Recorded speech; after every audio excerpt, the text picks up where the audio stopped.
돈 몰리는 EFT 파킹 통장 아시나요? KB자산운용이 올해 첫 금리형 상장지수 펀드를 내놓고 파킹 대전에 본격 참전한다.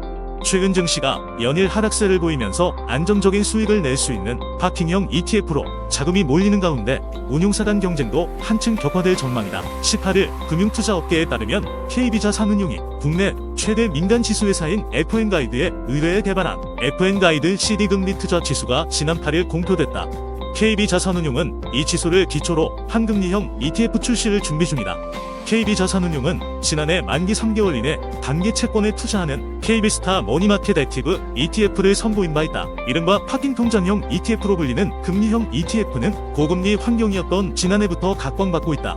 한국거래소의 2023년 ETF 상장지수증권 시장 결산에 따르면 지난해 가장 많은 자금이 유입된 상품은 삼성자산운용의 코덱스 CD금리 액티브로 5조 8천억 원 가량 유입됐다. 17일 현재 순자산 총액은 6조 4,827억 원 수준이다. 앞서 2020년 상장한 미래에셋 자산운용의 타이거 CD금리 투자키스는 전체 ETF 순자산 총액 1위다. 지난해 초 3조 4,411억 원에서 7조 1,929억 원으로 순자산 규모가 급증했다. 삼성자산운용과 미래에셋 자산운용의 상품 모두 양도성 예금증서 90일 일물의 하루치 금리 수준을 매일 복리로 반영한다.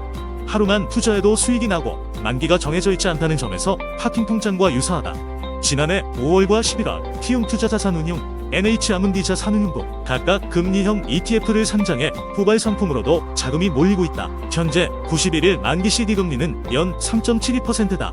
금리형 ETF는 연 3%대 후반 수익률에도 위험은 거의 없다는 평가다.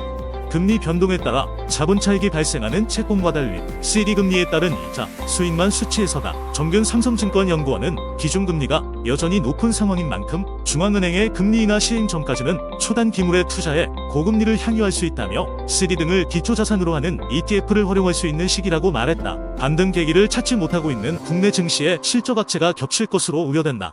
지난해 4분기 이익 추정치는 연일 하향 추세다. 18일 증권업계에 따르면 코스피의 12월 선행 영업이익 컨센서스는 최근 일주일 동안 0.28% 하락했다. 코스닥은 0.56% 낮아졌다. 대신증권은 전체 26개 업종 가운데 19개 업종의 이익 전망치가 하향됐다고 전했다. 2차전지 기대감을 불러왔던 화학업종에서는 롯데케미칼 마이너스 11.8%, LG화학 마이너스 7.4%의 부진이 예상됐다. 에너지업종도 SK이노베이션이 6.9% 감소할 것으로 전망되는 등 전반적인 하향세를 나타냈다. 한화, SK, LG 등 지주사들의 이익 부진이 예고됐고 한화오션과 HD현대중공업 등 조선업종도 이익이 감소할 것으로 예상됐다. 철강업종은 2차전지 대표주로 탈바꿈한 포스코홀딩스의 하향세가 눈에 띄었다. 증시 전문가들은 반도체와 2차전지의 성적표에 따라 코스피 시장의 방향이 결정될 것으로 보고 있다. 해당 업종의 주축이 되는 삼성전자와 LG에너지솔루션은 이미 부진한 잠정 실적을 발표한 바 있다. 실적 발표 이전에 형성된 2024년 영업이익 컨센서스는 각각 36조 5천억 원, 3조 9,900억 원이었지만 현재는 33조 6천억 원, 3조 2천억 원으로 각각 7.9%, 19.5% 하향 조정된 상태다. 대신증권 김정윤 연구원은 배터리 가격 등 2차전지 업황에 대한 불확실성이 잔존하는 상황에서 일단은 SK하이닉스의 실적에 주목할 필요가 있다며 올해 반도체 실적 전망추가 하향 조정이 끝나야 코스피 지수가 움직일 원동력을 되찾기 시작할 것이라고 전했다. 지난해 4분기 실적 시즌에 대한 투자자들의 관심이 높아진 배경으로 2022년과 2023년의 실적 역성장이 꼽힌다.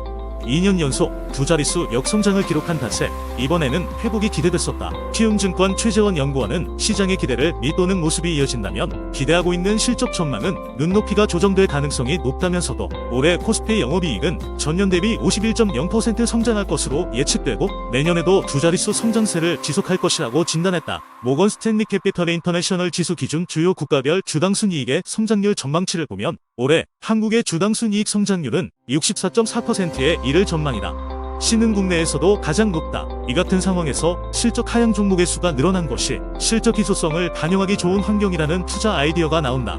또 통상적으로 국내 상장사의 사사 분기 실적은 전망치 하향폭이 다른 분기 대비 크게 나타났다는 점도 위안거리다. 하나증권 이경수 연구원은 지수를 중립적으로 보는 상태에서 지수 대비 수익을 낼 수 있는 전략을 생각하는 것이 올해 핵심 미션이라며 새해 들어 실적 모멘텀 팩터의 반등세가 뚜렷하다는 점에서 1사 분기 핵심 스타일은 실적 상향 종목군이 될 수 있다고 말했다. 이달부터 청년 희망 적금을 만기까지 유지한 가입자들의 청년도약계좌 연계가입이 가능해진다. 특히 청년희망 적금 만기 수령금을 청년도약계좌 가입과 함께 일시 납입할 수 있도록 해 최대 856만원의 수익을 기대할 수 있다는 분석이다. 이와 함께 소득이 없어도 육아수당이 있으면 청년도약계좌 가입이 가능하고 육아 등의 사유로 가입을 해지할 경우에도 기여금에 대한 비과세 혜택이 부여된다. 18일 금융위원회에 따르면 청년희망 적금 만기자 가운데 청년도약계좌 가입 요건을 충족한 청년은 희망적금 만기일 이후 해지해 청년도약계좌에 가입할 수 있다. 청년도약계좌 가입 요건은 만 19에서 34세 이하 청년 중 직전 과세기간 총급여 7,500만원 이하이고 가입 신청자 본인을 포함한 가구원 소득의 합의 중위소득 180% 이하 등이다. 연계가입이 가능한 청년은 청년희망적금 만기로 받은 수령금을 청년도약계좌 가입 시 일시 납입할 수 있다. 일시 납입은 최소 200만원부터 최대 희망적금 만기 수령금으로 받은 금액까지 가능하다. 일시 납입금은 가입자가 선택하는 월 설정 금액으로 매달 전환 납입된다고 간주한다. 월 설정 금액은 40만, 50만, 60만, 70만원 중 하나를 선택할 수 있다. 가령 청년희망적금 만기 수령금 1,200만원을 받은 청년 A씨가 도약계좌 가입 시 일시 납입금 1,000만원을 넣고 월 설정 금액을 50만원으로 한다면 일시 납입 시점부터 20개월간 일시 납입금이 월 설정 금액만큼 매달 전환 납입되는 셈이다. 일시 납입금에 대한 정부기여금도 일시에 지급한다. 정부기여금 규모는 월 설정 금액과 가입 기준 개인소득에 따른 매칭 비율, 일시 납입금이 전환 납입된다고 간주되는 개월 수에 따라 결정된다. A씨 연개인 소득이 총급여 기준 2,400만에서 3,600만원 이하라면 일시에 지급받는 정부기여금은 월 설정 금액 50만원 매칭 비율 일시 납입금 전환 기간인 46만원이 된다. 청년도약계좌에 가입하면서 일시 납입한 청년은 일시 납입금 전환 기간이 종료된 후부터 신규 납입이 가능하다. 총 가입기간 60개월에서 전환기간을 뺀 나머지 기간 동안 매달 70만원 한도 내에서 납입할 수 있다.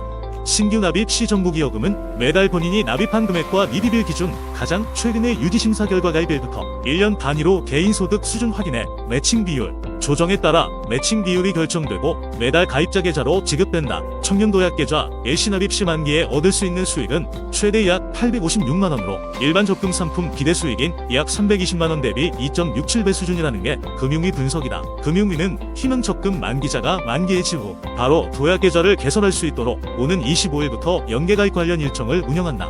희망적금 만기자는 도약계좌 취급 11개 은행 앱을 통해 비대면으로 가입 신청이 가능하고 희망적금 가입 은행이 아닌 은행에서도 신청할 수 있다. 청년도약계좌 가입 문턱도 다소 낮아진다. 조세특 내재헌법 개정으로 가입 시점에 직전 과세기간 소득이 확정되지 않으면 가입 기준과 동일하게 전전년도 과세기간 소득을 기준으로 비과세 적용 여부를 판단한다. 일시적으로 육아에 전념하는 청년 가구의 경우 직전 과세 시간에 소득이 없어도 육아휴직급여나 육아휴직수당이 있으면 도약계좌 가입이 가능하다. 또 혼인이나 출산 등의 이유로 도약계좌를 중도해지해도 정부 기여금과 비과세 혜택을 모두 받을 수 있도록 지원을 강화한다.